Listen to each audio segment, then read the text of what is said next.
Voilà, c'est fait. Nous sommes à présent au second tour des élections législatives. C'est une étape très importante. Nous voyons déjà qu'il y a un taux de participation à midi supérieur à celui que nous avions au premier tour.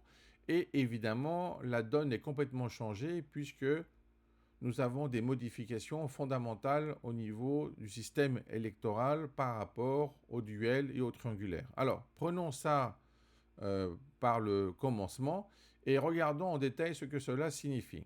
Tout d'abord, nous avions normalement, si vous vous rappelez bien, 306 triangulaires, 5 quadrangulaires et 190 duels. À présent, nous avons 409 duels. C'est vraiment colossal comme différence puisque nous avions plus de 225 candidats qui se sont retirés dans le cadre du système de coalition qui a été effectué entre les deux tours. Donc finalement, nous avons 409 duels et 90 triangulaires avec une quadrangulaire.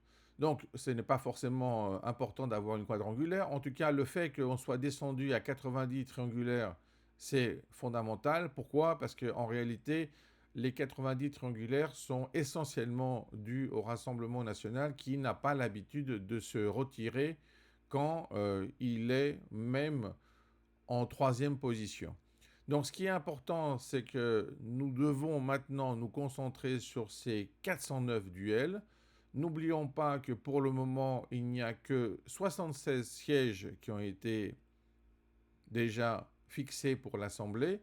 Et donc, ce qui est fondamental avec un taux de participation encore supérieur, c'est de voir comment va se comporter le corps électoral face à cette situation de crise, car c'est simple, s'il n'y a pas de changement, le Rassemblement national sera majoritaire. Nous ne sommes plus dans un cadre de majorité absolue, mais plutôt de majorité relative. Ce n'est pas encore certain parce que les duels, c'est toujours problématique en France, surtout évidemment au second tour où tout est permis au niveau des coalitions. On verra comment va s'effectuer le report de voix. Donc, c'est fondamental d'abord de se dire que la situation est réversible, ensuite de se rendre compte que ces coalitions ont complètement modifié la donne. Il faut bien regarder les duels en présence et voir comment va se comporter dans son ensemble le corps électoral, mais évidemment, il faut aussi imaginer déjà les conséquences pour la suite, car même si nous avons le Rassemblement national avec une majorité relative, mais relativement faible, je veux dire autour de 200, donc très loin de 289, il y aura des difficultés fondamentales, structurelles, pour faire passer des projets de loi.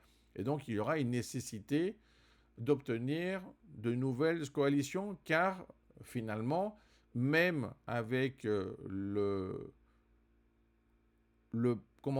sous-parti de Ciotti, ça ne suffira pas pour obtenir les 289 sièges que nécessite la majorité et évidemment même les 289 voix pour faire passer un projet de loi. Cela veut dire quoi? Cela veut dire que nous pouvons assister à une situation de blocage, c'est-à-dire que les autres partis, s'ils se mettent ensemble, arrivent à bloquer la procédure d'un projet de loi, et nous pouvons finalement aboutir plutôt à un gouvernement technique qui va être obligé de gérer la situation et de faire ce qu'il doit faire, mais sans pouvoir prendre de grandes initiatives. Alors, l'important pour l'instant, pour tous, c'est évidemment d'aller voter, car il faut participer à ce second tour.